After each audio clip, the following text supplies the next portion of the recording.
Awesome choir. Thank you guys. Well, you all know we've been going through a series. We did the Christmas story in John. We did the Christmas story in Matthew. Last week we did the Christmas story in Luke. And now we're doing the Christmas story in the Aquarian.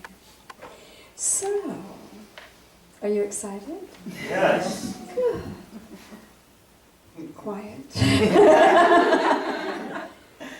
Okay. Before I start, let's just be for a minute. Christmas.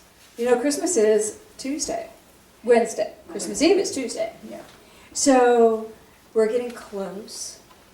And I know that if you've been paying any attention at all, you can feel a sense of greater joy among the people as they're out shopping and loving people and a little patience. Have you noticed that when you're standing in line, the long lines, and waiting to check out, that you're striking up conversations with people nearby? Yeah. There's just this openness in the air, because Christmas is that time when we truly, consciously open to love. Some of us in the world are not necessarily too religious, but we love Christmas because we love to love one another. So they're opening to love at that level of consciousness. And then those of us that are seeking to find that spiritual understanding, we're opening to that greater love, that beautiful love of God. How many of you take your shopping angels with you when you go shopping? Yes, I need those shopping. Take Jesus Christ with you when you go shopping to help you find the perfect gift. You know, we are aware of loving one another, but we are even more aware of the great love that's coming from Creator to us, and that beautiful love of Jesus the Christ. So, we celebrate His birth because we have some inkling, just teensy-weensy inkling of the gift that He brought. That's all we know. So much more that He brought we do not know. But we have that little taste of it. So we celebrate when He did come. So, when we begin to really look at the stories again, let's remember the times. When Jesus Christ came to the earth, the people were basically lost. That was their idea. They were in servitude. His people were in servitude. The world as a whole was not thriving that well either. The whole consciousness of the whole world was more serving a leader. You know, it wasn't individual potential. It wasn't following the God of unlimited energy who would bless you. It was serving the political leader of the day, whatever country you were in, and striving to understand God. So it was somewhat oppressive. So He is coming into this energy as a pure light from Spirit, a pure light of God. So we've watched the stories that we've inherited in the various books. We've talked about that. In the Aquarian, it is less dramatic. It's much more simple. The people in the Aquarian had been preparing for this way shower to be born. They had been in their minds knowing the time was coming. And this is a sect of the Jewish faith. And they had been prepared, knowing, hoping. And so in the Aquarian, we have almost a delighted energy when each of them is told about the play that's about to unfold. So we open the story again with Zacharias and Elizabeth. Do y'all remember John's mom and dad? And remember last week, Zacharias was praying in his temple. He was a priest, and the angel came and told him about John being born. And do you remember what happened in the story in Luke? Zacharias told the angel that wasn't possible, and so he went dumb. In the Aquarian, that's not quite what happens. In the Aquarian, it says that Zacharias is working, and Gabriel appeared to him and stood before him. And Zacharias was afraid because Zacharias thought Gabriel was bringing bad news for the Jewish kingdom. And he was like, oh no, something bad's going to happen. Do you ever feel that when you get a divine message? It's a warning. Oh, goodness. And Gabriel said to Zechariah, no, I have good news. You're going to give birth. Your wife is going to get pregnant. She's going to have a son. You're going to name him John. And he's going to lead the way and set the path for Jesus to follow, the one you've been waiting for. And Zacharias got very excited and said, yay. There was no fighting with the angel. Gabriel then appeared to Elizabeth and told her the same story. You're going to get pregnant, you're going to have John, name him John. He's going to set the path for Jesus to follow. And she was excited. So they're both excited and they're receptive and they're ready. Little different take, right? Then the story goes to Gabriel appearing to Mary.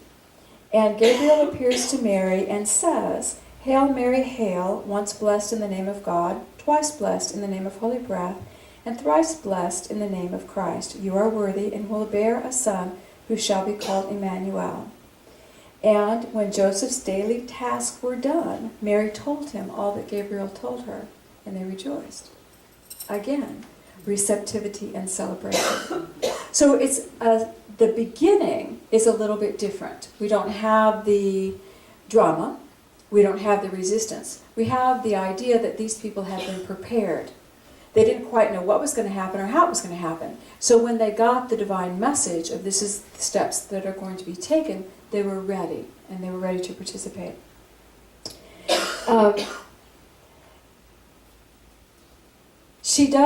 Mary does go to visit Elizabeth in this text as well.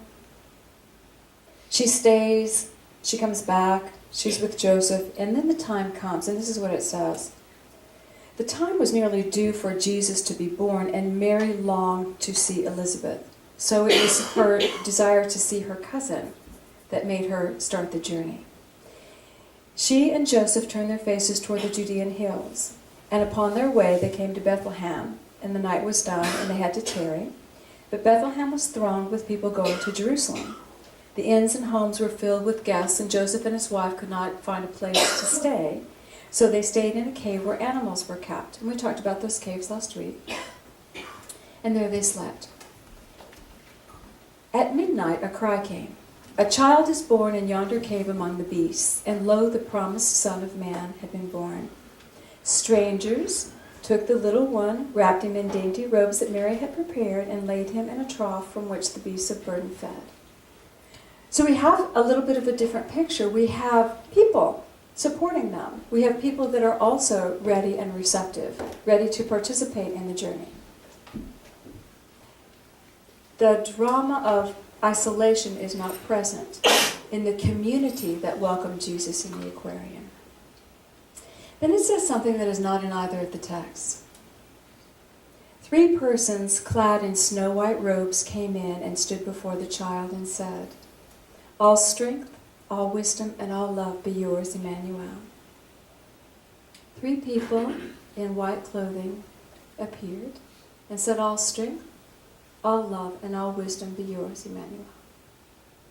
In the Aquarian, it teaches us about when we are seeking to be one with God, to Christ, to fully become aware, and we all believe, we all know that spirit within us is what we call the Christ, no matter what religion you follow. You are a child of God.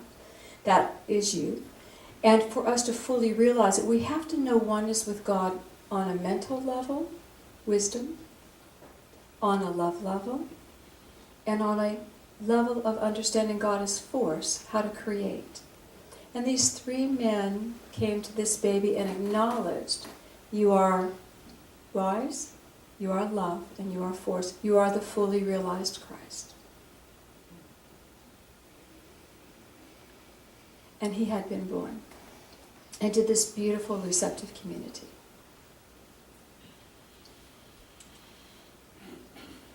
The story then shifts to the hills of Bethlehem.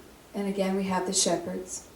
They were devout men of prayer, and they were waiting for a strong deliverer. Remember, they were in oppression. When the child of promise came, a man in snow-white robe appeared before them. Have you ever seen an angel? Have you ever felt an angel's presence or seen one in your mind's eye?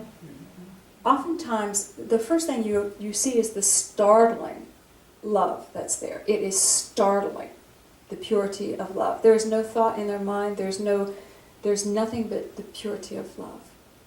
And it would look like a man. It would look like a person. It's not necessarily flying in on wings. They appear in this state of pure love, which you know they are not human. And they appear. And I wish every one of you would see one before you cross over, because then you'll see him all the time.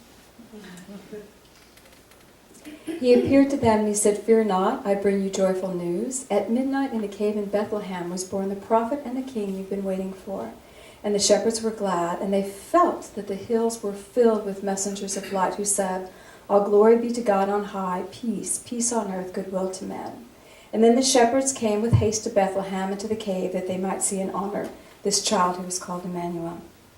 So we also have the story of the shepherds in the Aquarian. We have this beautiful, humble heart, these men who were looking for a Savior from God, looking for a deliverer from God. They were looking for a gift from God. And I've often said, the energy, the angels, the news, the information, it could have been shouted from the mountaintop. It could have been shouted from the streets. Everyone in Bethlehem could have been told. But they weren't. It was only those who were receptive, those who had the capacity to hear and to see. And these shepherds had the capacity to see the angel. I mean, how often is an angel by us and we don't see them? You know? They had the capacity to see. So they saw. So the news was given to all of those who were receptive and ready. Beautiful story, huh? All right. We move on then to, they were given a room, a shepherdess gave them a room in her home, and we move on to many days later. This is many days later. It's not the night of the birth. And the Aquarian tells us of the wise men. Beyond the river Euphrates, where the Magians lived, they were wise, and they could read the language of the stars, and they divined that a master soul was born. They saw his star above Jerusalem. These are astrologers. They're astronomers. They're people who watch the signs. And there were 3 among the Magian priests who longed to see the master of the coming age. I want you to see how they viewed him. He is the master of the coming age. They saw his star. Sometimes, in order to fully understand a story, you need to know the ending of the story to fully understand the beginning of the story. And these 3 knew. They may not have known how it was going to happen, but they knew the ending of his story, that he was going to impact the age, the world, the entire world. If an age is 2,000 years, would we say that Jesus impacted this last age? Dramatically? Turned us upside down? Dramatically impacted. And they were the ones with the vision. And don't you imagine, it was fun, because all of them, there's probably hundreds of them, knowing what was going to happen, and 3 said, "I'm going." 3 of them said, "I'm going." Would you have gone? Or would you have said, "Yeah, I'll catch it when they make a movie out of it." You know, I'll see what happens in the end. We already know what's going to happen. I'm going to keep doing what I do. The 3 of them made the very, very, very, very, very long journey because they wanted to see for themselves this baby who they had already seen at the end of his journey. So they made the journey, and we know the story, and the Aquarian also supports the story, that they went to Jerusalem and they were shocked that the people to whom the gift was being given did not even know he was there.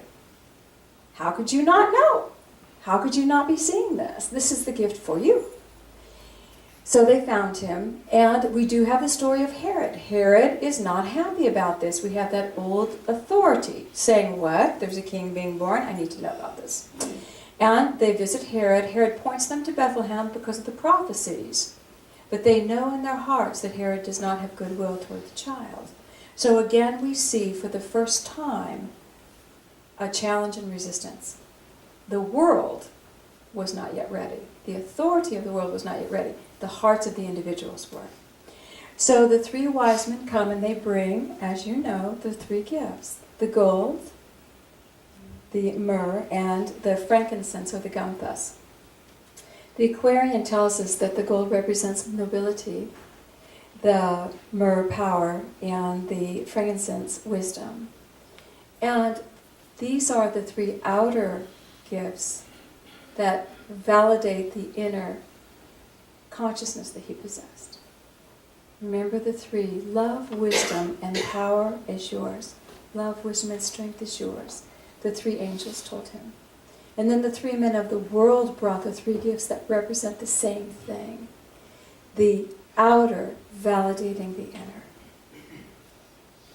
The nobility, the love, the wisdom, and the strength. It was a reflection of that inner truth that he carried. This is the beginning of us really understanding there is really nothing but reflections of us around us. If it's difficult, go within. Change it. If it's beautiful, it's you. Acknowledge it. Hard for us to understand, isn't it? Hard for us to grasp. But the message that he brought was that we were spirit. That was the beginning. The inner is reflected in the outer. So, we go on. We know that the wise men do not go back to Herod. They do warn Joseph and Mary to go to Egypt. And Herod does go. He gets angry and he goes and he does kill the children. He kills everybody 2 years old and under. He's looking for John and Jesus because he's heard about them both. The authority seeks to destroy the new idea because it will change its world. Okay? In order to birth a new path of any kind, we need the visionaries. We need to have those visionaries who see beyond what is today. We need the humble hearts. We need those people who are willing to take their place in the story. We need the mom and dad. We need our actions and our intuition to continually take care of this new idea every day. Every day.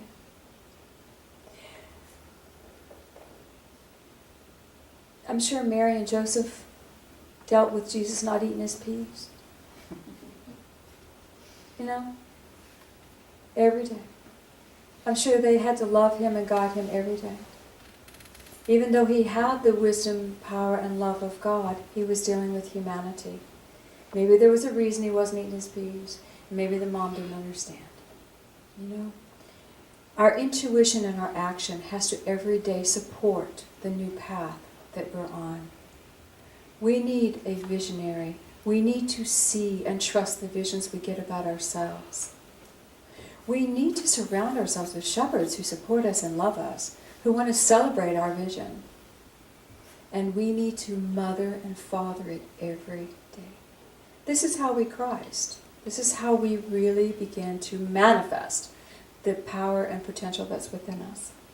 If we look at just the 2,000 years that we've been through, have we had visionaries in our world? We have. We've had many visionaries that hold the light regardless of what's going on. Have we had humble hearts who give up their lives? How many lifetimes have you had in a monastery, in a life of service, where you were just serving for the good of the whole, just being love? And have we had mothers and fathers, intuition and action, that nurtured divine ideas so they could live? Have we? Have we had Herods? Yes. Do we not have Herods today? Do we not have the energy even today? We can watch it politically in our world of I will not change. I will not change. Yet the whole energy of Jesus Christ was love. Love and connect with Spirit. Love and connect with God. Love and realize everything within you is without. There is no separation. Do not look for heaven in the sky. Look for heaven in your heart. It will appear around you. When you have peace in your heart, peace will appear around you. This was everything that he told us. Let go of the idea that matter is your source and it has to stay the way it is. And rise up into the knowing that you're God's child and you are spirit. And everything I do, you can do and greater. Rise up and know you are spirit. let go of this dreaded attachment to matter. That sounded judgmental, didn't it? For me, I experience it that way. I experience it as a dreaded attachment to matter, because I dread it when I'm attached to matter. Rise above that and know you are spirit. So, we love the love that he brought. We love him. He's with us always. We love his presence. We love when he talks to us. We love when we feel his touch. How are we able to do this?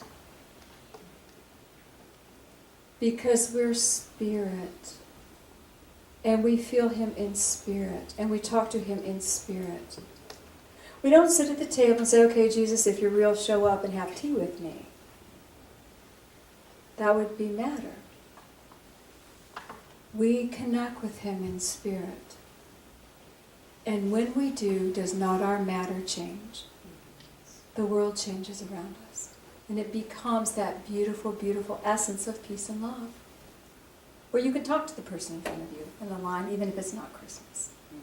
Where you can know that you're being guided and something good is coming from this. Jesus Christ brought a beautiful love and an energy of having mastered this realm of existence. He had love, wisdom, and power. And he asked us to do the same, to learn love, wisdom, and power, and to follow that. And we do okay. We do okay. But at Christmas, we come back to the energy of being open to receive a greater gift of hope. The angels are with us. They're in spirit. Our hearts are open. We're being fed by spirit. The love we give as we give a gift is spirit. The love we receive is spirit. This is the time we can really drench ourselves in this beautiful energy of love and God and spirit. Just by celebrating that birth of Jesus Christ. So I will take you to the end of this story. The wise man who saw what was going to happen, he went and visited them as a young man before he started his ministry, and he prayed with them for days. And they remembered him. Of course they remembered him. They went out to greet him. But Spirit was taking me to this one part that I'd like to read to you. This is after he left the tomb. He went and visited them while they were in prayer. And they got to see Jesus ascended. Jesus, the man, having ascended, having a different body. They got to see the end of his physical journey and the beginning of the impact of the journey. So this is what they said. Some time ago we read the promise, now fulfilled, upon the plate of heaven. We saw this man who has demonstrated to us the power of man to rise from carnal flesh and blood to flesh of God. After many years he came and sat with us in these very groves. He told us of his trials and his woes, how he pressed along the thorny way of life until he had risen and overthrown the strongest foes of God and man. Now he is the only master of the human race whose flesh has been transmuted into flesh divine. He is the God-man of today, but every one of earth shall overcome and be like him, a son of God. And that was the vision they held. Not just for him, but for mankind. Not just for Jesus Christ, but for all of us. And because he did it, we can too. When you feel that Christmas spirit, have you felt it yet? Oh, yeah. When you feel the from God filling you to overflowing. When you feel that, which I hope you feel many times, I want you to claim it. Feel it and say, thank you, God. This is who I am. Thank you, God. This is who I am. I am this beautiful essence of spirit. And then say, flow it through me. Let me take it out into the world. Let me express this beautiful essence of God light that I am. And just watch and see what changes in your world around you.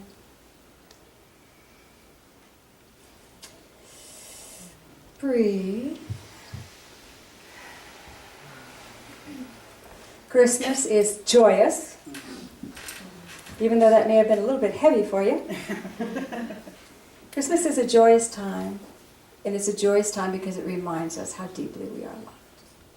So let's take that within. So if you put your feet on the floor.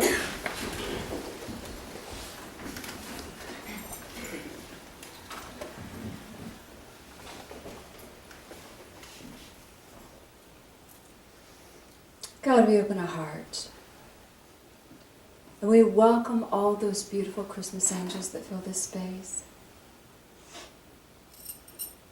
God, we acknowledge the love that you sent to this planet through Jesus Christ. We acknowledge that beautiful presence of Jesus Christ that is with us always.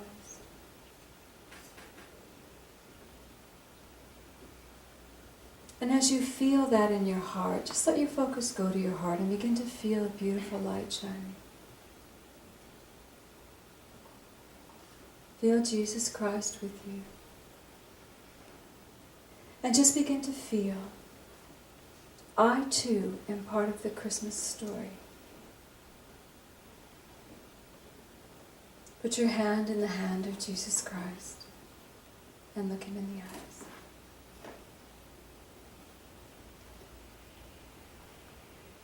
And feel your desire to be that awakened Christed consciousness.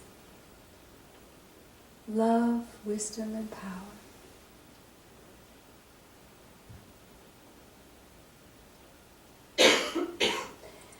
And let your vision now just run to your life.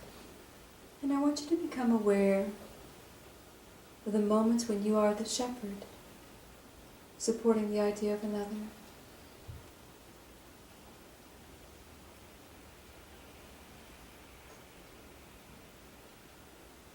Become aware of moments when you are the mother and father of your own divine path.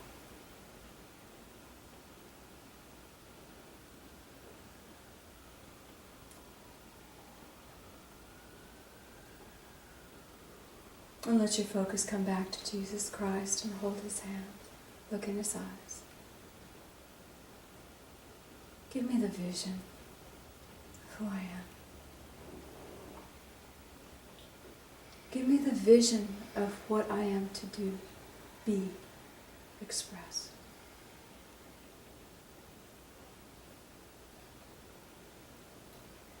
And if it's an idea or just a color or just a vibration that you feel, just receive it.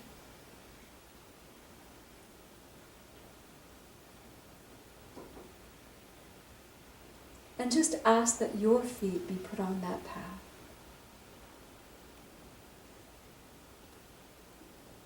Put me on the path of that vision.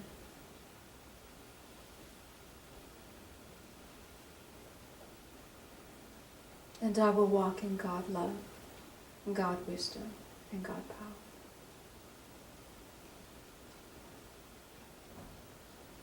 Feel gratitude in your heart. Feel it flowing through your body. And just look at Jesus Christ one more time. Thank him for coming. Thank you for bringing the light to us all. Feel his love.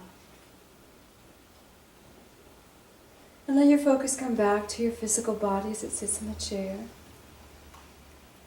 And I want you just to feel you. Feel your energy.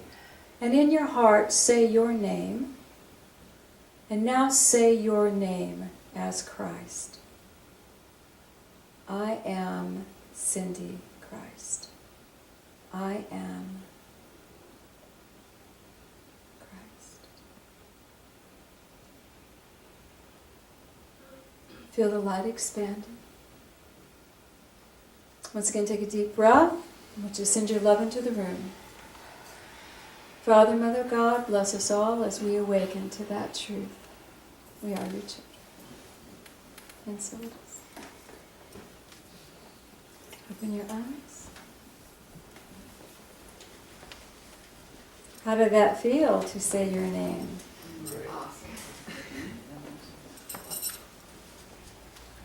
You are all exactly that. No matter where you are in your journey, no matter what path you're choosing, you're a child of God. You are loved. Merry Christmas. Merry Christmas.